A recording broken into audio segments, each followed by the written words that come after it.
معزز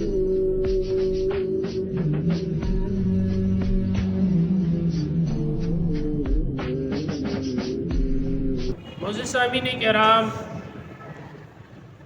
فرمایا جب اللہ تبارک و تعالی جل شانہ نے سورہ رحمان کو نازل فرمایا تو نبی پاک صلی اللہ علیہ وآلہ وسلم نے ارشاد فرمایا، اے قریش کے پاس اسے جا کر کون ہے تم میں سے جو شخص سورہ رحمان کو نے سنائے گا؟ حضرت عبداللہ ابن مسعود رضی اللہ تعالی عنہ نے عرض کی، یا رسول اللہ میں جاتا ہوں۔ آپ نے فرمایا جائیے اور انہیں سورہ رحمان سنائیے۔ جب حضرت عبداللہ ابن مسعود رضی اللہ تعالی عنہ سورہ رحمان کی تلاوت فرمانے لگے تو ابو جہل آپے سے باہر ہو گیا اور غصے کے عالم میں آج عبداللہ ابن مسعود رضی اللہ تعالی عنہ کو ایک زوردار تماچا رسید کیا اور آپ کا کان اس سبب کہ پھٹ گیا۔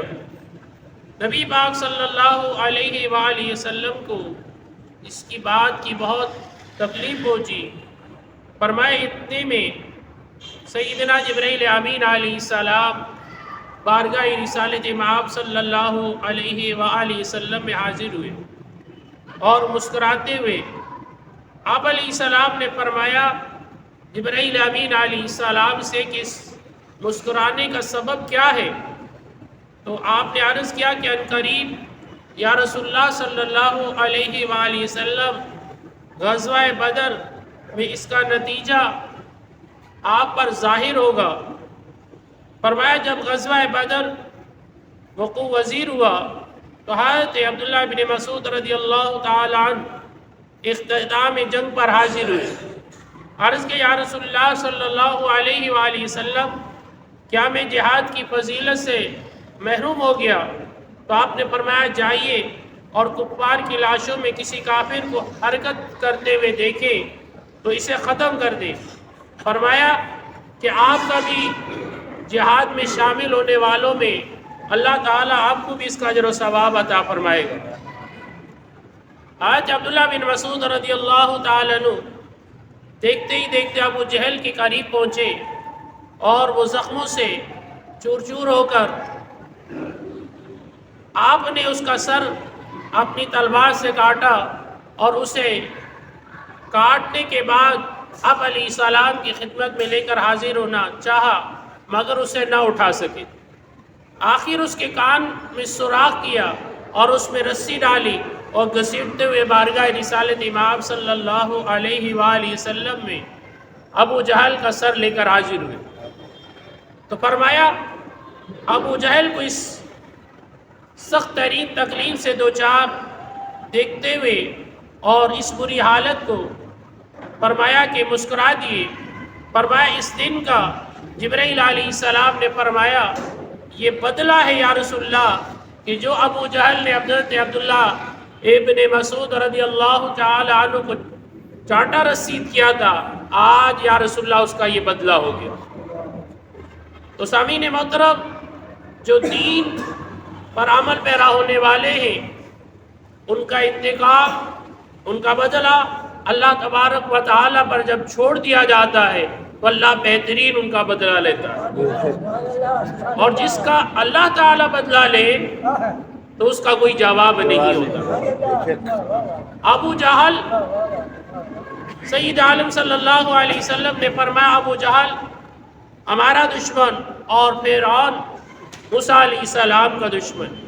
فرمایا کہ ابو جہل فرعون سے زیادہ دشمنی رسول اللہ صلی اللہ علیہ وسلم سے کیا کرتا تھا، کیونکہ فرعون تو بوقت موت کہہ اٹھا آمنت بربی موسیٰ و ہارون۔ موت کا وقت جب قریب آیا، اس کا غرق ہونے لگا تو کہہ اٹھا تھا آمنت بربی موسیٰ و ہارون، مگر یہ موت کے وقت مزید ابو جہل سرکش ہو گیا اور فرمایا حضرت ابن مسعود رضی اللہ تعالیٰ عنہ ابو جہل کو اٹھا کر تو نہ لا سکے مگر گھسیٹ کر بارگاہ رسالت میں لے کر حاضر ہوئے۔ فرمایا اس لیے کہ کتا تھا اور کتے کو اٹھایا نہیں جا سکتا، گھسیٹ کر لایا جاتا ہے۔ رسول اللہ کو تکلیف پہنچانے والا تھا، اور پھر فرمایا اب اللہ تعالیٰ نے ابو جہل کی سرکشی کو اپنے کلام میں مؤکد کیا، اور فرمایا کہ کلا ان الانسان لیطغی، بے شک اس نے بغاوت کی۔ فرمایا جواب یہ کہ فرعون موسیٰ علیہ السلام کو زبانی ستایا کرتا تھا، اور ابو جہل زبان سے بھی اور ہاتھوں سے دونوں طریقے سے تکلیف پہنچایا کرتا تھا۔ اور ابو جہل اب علیہ السلام کے ساتھ بچپن سے زیادہ برا سلوک اختیار کیے رکھا، اور آخر تک یہ عداوت ابو جہل کی نبی پاک علیہ السلام سے قائم رہی۔ اور پھر فرمایا گیا حبیب مثل آنکھ اور کلیم مثل ہاتھ ہوتا ہے، اور عاقل اپنے ہاتھ کی بنسبت آنکھ کے لیے زیادہ محتاط رہتا ہے۔ اسی بنا پر فرعون کی سرکشی بنسبت ابو جہل کی سرکشی فرمایا کہ مؤکد کی گئی کہ زیادہ نبی پاک علیہ السلام سے دشمنی رکھتا، اور اسی دشمنی اور اسی عداوت اور اسی کی مذمت میں اللہ تعالیٰ نے قرآن میں سورہ لہب کو نازل کیا۔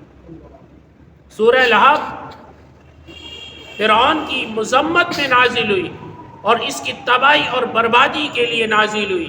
تو سامعین محترم، جو اللہ اور اس کے رسول کے ساتھ دنگ کرتے ہیں، اللہ تبارک و تعالیٰ یوں انہیں نیست و نابود کر دیا کرتا ہے۔ اس لیے یہاں سے یہ سبق بھی ملتا ہے ہمیں کہ جو نیک صلح و صالحین لوگ ہوں ان کے ساتھ اچھا برتاؤ کرے، کہ ایسا نہ ہو کہ ان کے زبان سے کوئی بددعائیہ جملہ نکل جائے جو تمہارے لیے، تمہاری نسلوں کے لیے تباہی کا سبب بن جائے۔ اس لیے وقتی طور پر اپنے اوپر تکلیف کو برداشت کر لے، صبر کر لے، لیکن کسی کو اپنی ذات سے تکلیف نہ پہنچائے۔ یہ فرعون کی بات ہمارے لیے قابل سبق ہے کہ فرعون کو اللہ تعالیٰ نے نیست و نابود کیا، اور قیامت تک کے لیے مسلمانوں کے لیے واضح کر دیا جو اللہ اور اس کے رسول کے ساتھ دشمنی کرے گا، دعوت کرے گا، تو اس کی مذمت قیامت تک بیان ہوتی رہے گی۔ دعا ہے رب ذوالجلال کی بارگاہ میں کہ اللہ کریم ہمیں اللہ اور اس کے رسول کی سچی محبت عطا فرمائے، نیک لوگوں سے محبت کی توفیق عطا فرمائے۔